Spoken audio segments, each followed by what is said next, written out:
With Cody in shorts. Yeah. You have it on. It's running. It's running. Ever heard that? I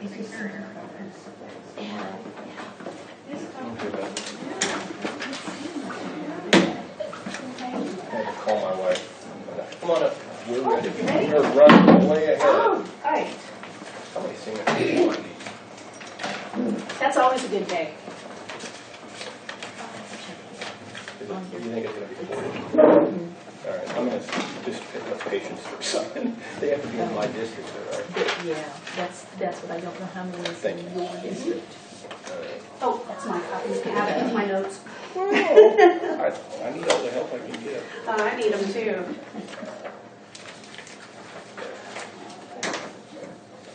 You see if it fits. Well, I did see it, yes. Cody, how much is it to have a chip taken out? I don't know. Block of wood would be cheap. Okay. I think actually to put one in. Nice.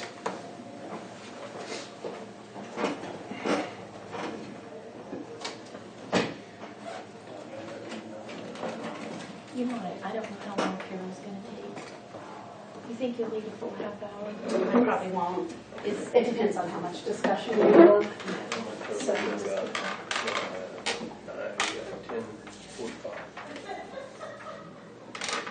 okay. Couple just housekeeping things first. I have a training class coming up in May, 11th and 12th in Colby. It's required emergency management training for Ryan's deputy. 11th and 12th. The state pays the hotel, so the only thing the county's paying is mileage and meals, and that's under $125, and it's budgeted. And then I have travel for grant writing. There's another opportunity for a workshop. This is a day and a half, specifically focusing on rural health by the Kansas State Office. So, and it's $30 for registration, and it'll require one night stay and then meals and mileage. The estimated cost should be less than, right around $400 or a little less, and I have included that amount in the budget. So unless you guys have any issue with me attending that, I am planning on attending that. Do you guys have any objections to that? Okay. It's in your budget. Yep. So I'd like to make sure you're aware. Something that we need to do action on is with regards to the transportation grant. So we had, right before the last meeting that I attended, we had found out that we were probably going to get the transportation grant, but they hadn't made it final, and you guys had authorized me, if we were successful in getting that, we were required to attend a meeting in Topeka on, I can't even remember the dates. I think it was the 28th. It was before the following commissioners meeting, kind of in between. And the state kind of does it a little weird. They make you order your van right away. So it was in between the commissioners meeting. So we need to actually have a formal motion to approve the order of the van, which is $58,913. The county match is 20% of that, and the city of St. Francis will reimburse the county for half of that matching funds. So in the entire budget,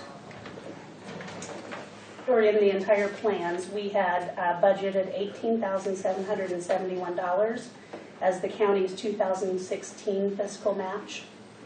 And in 2017, during the first half of our fiscal year as the county, we budgeted for $8,071. The government, or the state of Kansas, is on a different fiscal year. They're from July 1st to June 30th.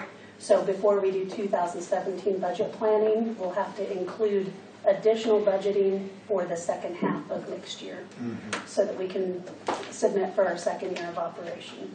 So it gets a little confusing, but what they actually did approve us for is 80% of a full-size van, and I put a picture of the van. on here, and it has seating capacity for up to 12 people. The seats are modular. It's pretty slick. Those 12 seats you can move within 3 sets of tracks to rearrange them however you need to. So you can get 3 wheelchairs on here as well.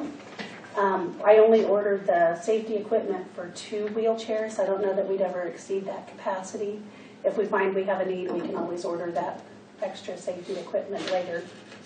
And we ordered a couple long seat belts for larger people so that they could safely ride as well. So it is a pretty slick looking transportation van, and it has a full wheelchair lift. It does not require a CDL for anybody to drive. So they have approved us for federal operating funds of $16,020 and administrative operating of $5,082 and state operating of $6,408. And then we still have our match at that. It's basically about between 20 and 50% depending on what the category is. Clear as mud? And this, we won't get delivery on the vehicle until later this summer. It'll probably be 5 to 6 months before they actually deliver. We will need to pay for the van when it's delivered, and then it's a reimbursement grant. So then we'll submit our voucher to get our the 80% of that cost back. So they will pay us $47,120.40 back on that van.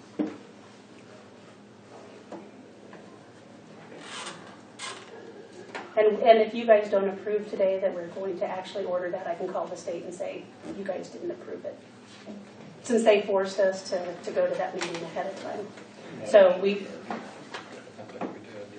yeah. So we need an official motion to approve the purchase of the full-size van for $58,913.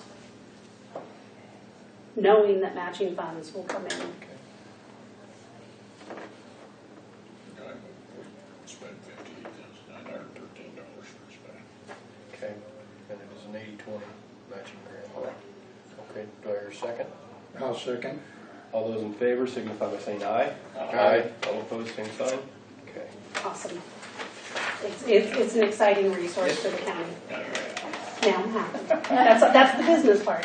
The other considerations with this grant is we do have to provide a secure location for it to be stored. Since the city of Bird City did not have any funding that they could include in the budget for the startup year, Century 2 has agreed to provide housing for at least the first year. So the Prairie Land building over in Bird City has been offered for it to be stored in if we don't find another suitable location. I mean, ideally, it could be in one of the county's emergency buildings or in the county road and bridge area. It just has to be behind a locked gate, or it can be inside a building. It doesn't matter which, as long as it's secure. But at least we know we have a secure place if nothing else comes open. And we have 6 months to do all this planning. We don't, until we actually get delivery of the van, we can't start the service. We will need to have you guys decide which department of the county should actually own this program. Does it need to stay under the grants administration since it's a grant program? Does it belong in EMS? Does it belong in dispatch? Because there's a dispatching function. Does it belong in the bridge? Does it belong in emergency management? Does it belong to the clerk? So we don't have to answer that today, but What is your suggestion on that? I actually don't have it could fit into any of those. And different counties have all done it different ways. Okay. Some of them have it under the hospital. Some have it under the senior center. Some have it under their clerk. Some have it under their ambulance department. So there is no one model that works. The responsibilities, though, That's responsibility. yeah, and say I've listed all of the responsibilities that come with owning this service. Initially, we probably want to have a task force from the community to help create the procedures so that they have buy-in, since this is a publicly supported service. And we have sought their input up to this point. So I have 21 people who are still interested in serving on that.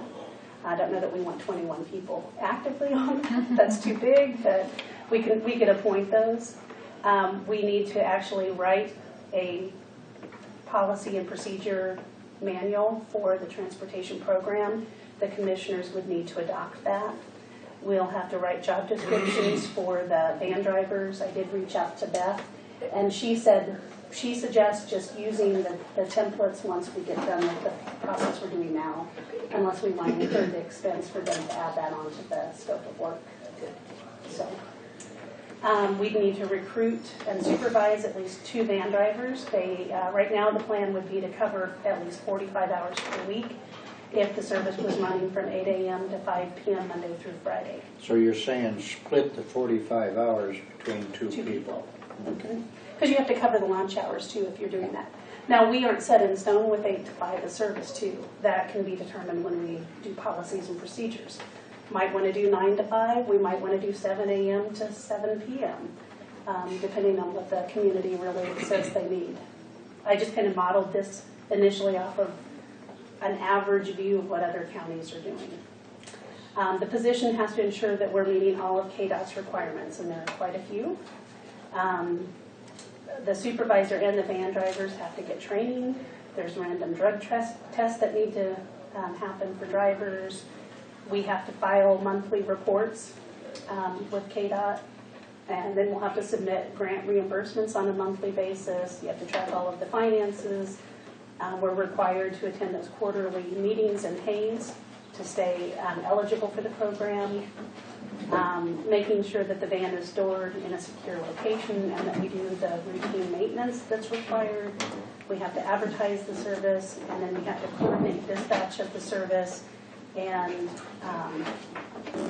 make sure that we are prepared to submit a future grant request. So that's kind of what's involved in the program. So not looking for you guys to make an answer today, but give it some thought, and I look to you guys to see where you would see this fitting into the county.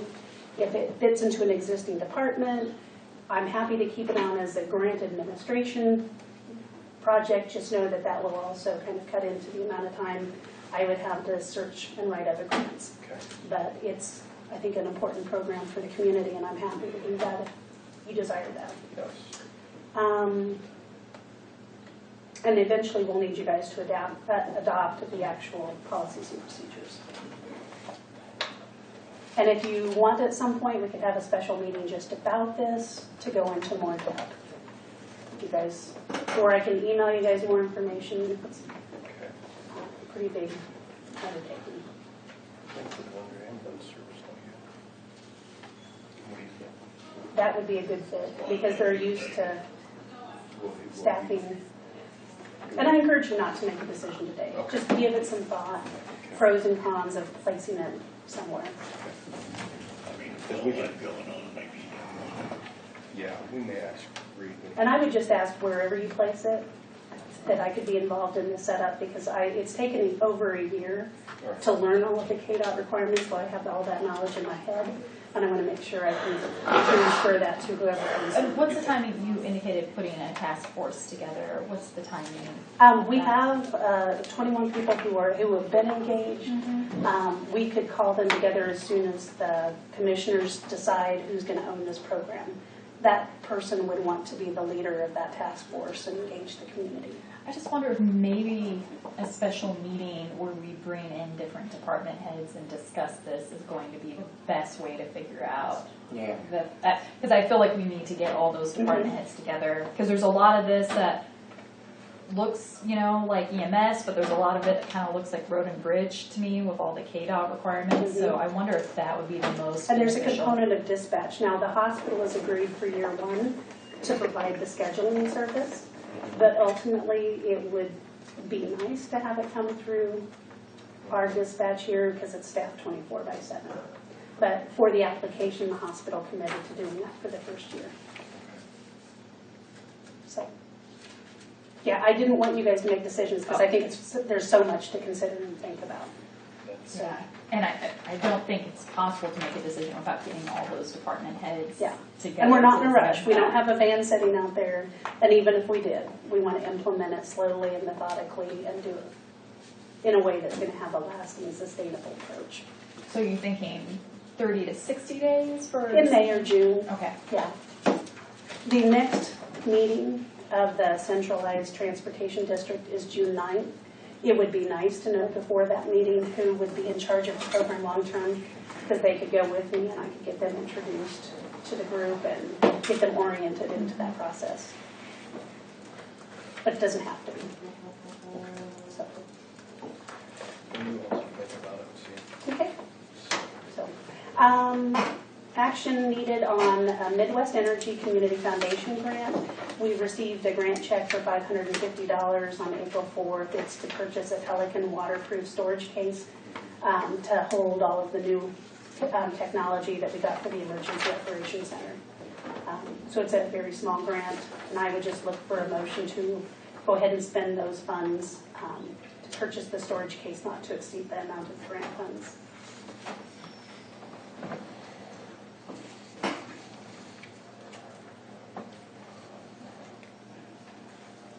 I'll make a motion that we approve the expenditure of $550 for emergency operations waterproof storage case. Okay, yeah. All those in favor signify by saying aye. Aye. All opposed, same sign. The next part is just a little update. We had mentioned before that we were approved by the state of Kansas to go ahead and apply for hazard mitigation project grant. What that means is now the county can now apply through the state directly to FEMA for funding for 2 tornadoes, one in Bird City and one in St. Francis.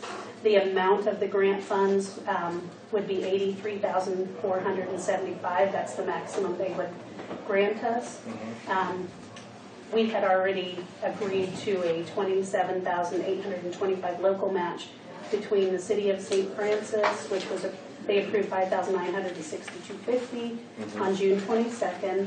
The county Board of Commission approved $9,937.50 on June 15th of 2015, and Bird City Century 2 has pledged $20,000 just for the Bird City facility. That wouldn't be countywide. The St. Francis Safe Room, Tom Keller is the main contact for that project. He's working with the Assisted Living Project John Grace. to get a proposal to make that as part of, it'd be a common room within that project.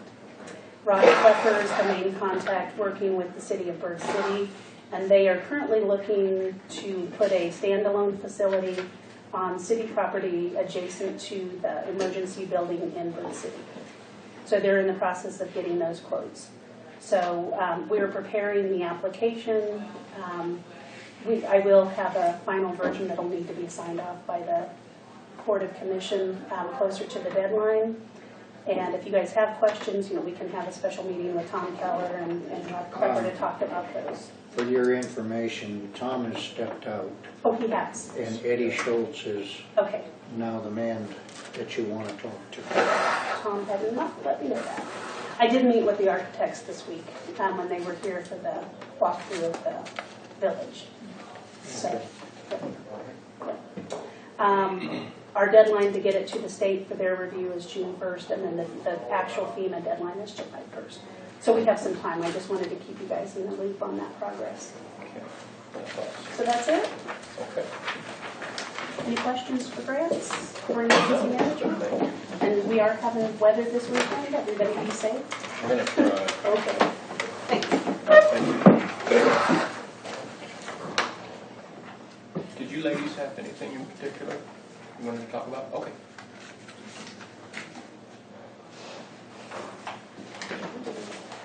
I'm texting. He's doing some of the treasurer's office, that's all I'm in there. Oh, okay. So.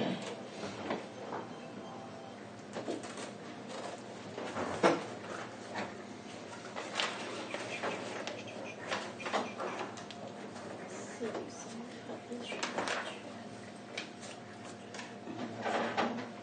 we'll just, I was gonna talk about that time off, and Dave brought that up. Okay. So that's already been, and the credit cards, and the drug and alcohol council. That's basically the things I wanted to Okay. touch base on.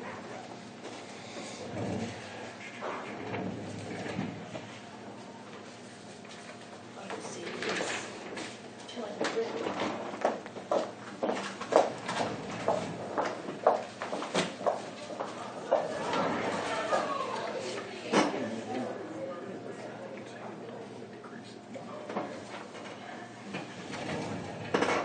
Get that in there.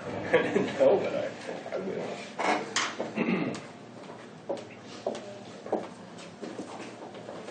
That's what it says, sure.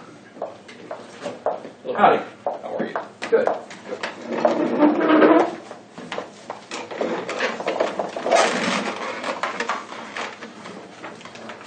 Well, let's start by talking about what I just got done talking to Dolores about, since it's fresh on my mind. Okay. She had to order new credit card swipe terminals, and it came up, do we want to have one at the EMS building also? And I told her, well, you know, how all that would work and everything, and she said it would be pretty simple. It's all web-based, and then that could allow us to accept credit cards at the building, and it might increase our receivables if we can do that. I think that's a really good idea. We're not 100% sure on the charge. One document, she just said it's a 2.5% fee, Is that credit or debit? and that was credit card. What's the debit? If debit falls under e-check, which I think it probably does, it's just a flat fee of $1.50. Okay. And then the question is, you know, where would we charge a processing fee on the invoice, or how would we do that? The other thing I like about that, and she said this would actually have to be done in her office, but we could set up a monthly payment, recurring debit or To credit, automatically take it out? and I think that would be a good service. I do too. So anyway, I just wanted to bring that up. We'll get some more details at the next meeting, but I thought that might be good.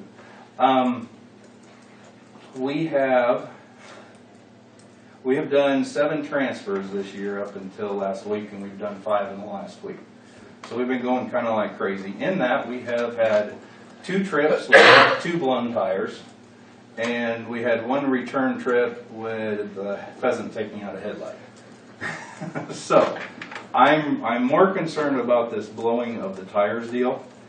So we have a part of our quality assurance program is on Fridays every week. We go through rig checks and we check tread depth and tire pressure. So I went back on these tires that blew and figured out that one of them had 5 30-seconds tread and the other one had 10 30-seconds tread, which our limit is 4 30-seconds tread. So you could say one tire was kind of marginal on replacing, the other tire sure wasn't. The one that had 10 30-seconds is the Bird City ambulance that we just blew a tire here in the last month on to. Again, kind of concerning, and I've talked to Mark Cooper, and Clay Zimmelman did some research for us. There's a tire out there that is a truck tire that is a little bit higher speed rating. And so on this ambulance that takes the truck tires, we're going to go to that all around, which I believe will be 4 tires on that unit.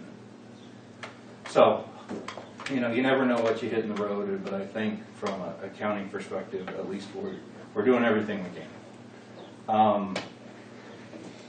So that's that, 5 transfers. Update on the Medicare payment hold. I'm still working on that. Deb got her stuff done, which authorized me the right to go into the account to see why it's on hold. So we finally got an answer after 7 months of why our payments are on hold. It has everything to do with changing our mailing address. So when we changed our mailing address, I had postcards printed up and we send it to all the insurance companies and our vendors and everything that says, hey, we've moved, here's a new address. Well, Medicare got that, but that is not the official form to record an address change. We have to actually make that address change on our Medicare enrollment form. So after finding that all out, we sent in, I think either last week or week before, we made all the updates to our application. We sent those in. They said that'll take 10 to 14 days to process. If that's all good, it'll take another 10 to 14 days to process all the claims that are on hold. So best case scenario is we're going to see a check, or actually an electronic transaction in 30 days. So I asked them if they could at least tell me how much money was on hold so I could have something to report. And they said the way that works is all those payments that are on hold, those claims are actually denied. So there's no way of them being able to look up what is actually on hold because they were just denied. Once the application is processed, those will automatically go back into the system for approval. So until the check comes, I don't know. But we're talking a significant amount of money because it's been like 9 months. Sure makes you love Medicare, doesn't it? Oh, geez. Well, We did the same thing. every other insurance company took it, updated their records, and we were good. And it took me 6 months just to figure out that the whole reason is unable to forward. But anyway, we will get to the bottom of that. It's taking forever. We got a letter yesterday from the Kansas Board of EMS. We did receive the CRAFT grant, which we applied to, which is that annual ambulance grant from the state. We requested 2 monitors, heart rate monitors, and defibrillators, the shocking deals. They approved us for 1 instead of 2. Better than nothing. It came out to, I think, like a little under $21,000. Talked to the vendor, and we're going to get that ordered, and I'm really excited about that because what that's going to allow us to do for the first time is be able to take a cardiac patient from the country, and we'll hook them up to this new monitor that allows us to do the same diagnostic EKG that's done in the ER. We're going to be doing them in the home. We're going to be transmitting those wirelessly both to the ER here and to a cardiologist from the home. So by the time we get done and bringing you into the hospital, there's a pretty good chance that we'll even have a flight on the way to reduce our time. So we're really excited. If all that comes together, it'll be a great advance for pre-hospital care in the county. So I'm excited for that. That was a matching grant. And it looks like from the approved budget, that match was put under commodities. 62, let me make sure. 60, yeah, commodities went up substantially from the previous year. So commodities went up to 62,480, and of that, $10,000 was a match. So the matching money should be there in commodities.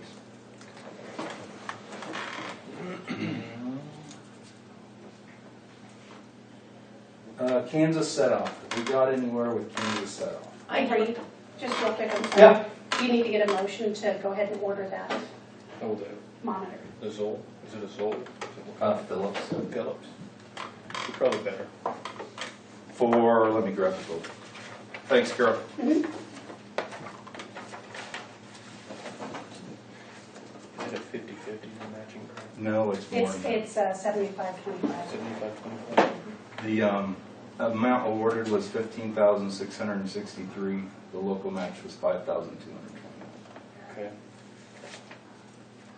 And the total, he is going to make one change to this. I just got off the phone with him. He's going to take out one thing and put in another. He thought it was going to be a wash, but if I'd have approval, the quote as it stands right now is $20,885. If I'd have approval for $21,000, it'd give us a $200 difference depending on his quote. If it's more than that, I can come back to the table. Make a motion that we approve, how much again? 21,000. 21,000? Up to 21,000. Two, yeah. Do you specify for what it is? Or not? Pardon? I said that you could specify For the matching craft grant For a Philips for Phillips. heart monitor. Yeah, Phillips heart monitor, okay. Okay, now I'll second. All those in favor signify by saying aye. Aye. All opposed, same sign. All right, back to set off. I have a call in to set off, and they haven't called me back. But it's gonna require a new setup. I don't think I can use what was set up for Terry, and so anyway, I told them who I was and what I needed, and they haven't called me back, so Okay, okay. I'm working on it. Let's, no, let's do this one thing and then we'll go into executive session. We had our medication refrigerator go out on us at the ambulance building, just last week. It was freezing all of our stuff instead of refrigerating it. So I do have a quote for another very small medication refrigerator. It's 2.5 cubic feet. Does meet specs for a medication refrigerator to be used in pharmacies and hospitals. Here's the detail on that. Total cost was $1,099, and that includes shipping. How much medicine did we have get ruined? About $75 worth. Okay, but so is that gonna be covered under insurance? If we want to submit it to insurance, what's our deductible? Yeah. I mean, the medicine we sure don't need to, but if we can turn the, The refrigerator? I don't can know. we turn the refrigerator? I mean, I it's don't- just, I don't think so. I don't think so. It's just kind of the cost of doing business. Mhm. Yep. And I don't think submitting medication is. No, $75. So. No. I figured there was multiple thousands. No, we really don't have very much that needs refrigerated, thank goodness.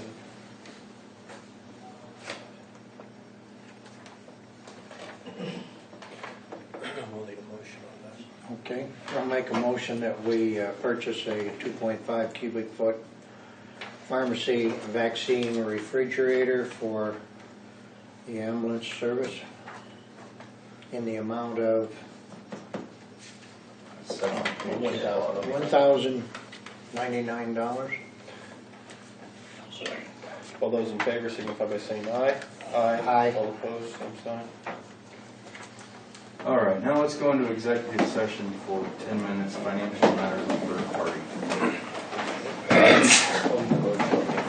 I'll make a motion that we go into executive session for financial matters. For 10 minutes, okay. All those in favor signify by saying aye. Aye. All opposed,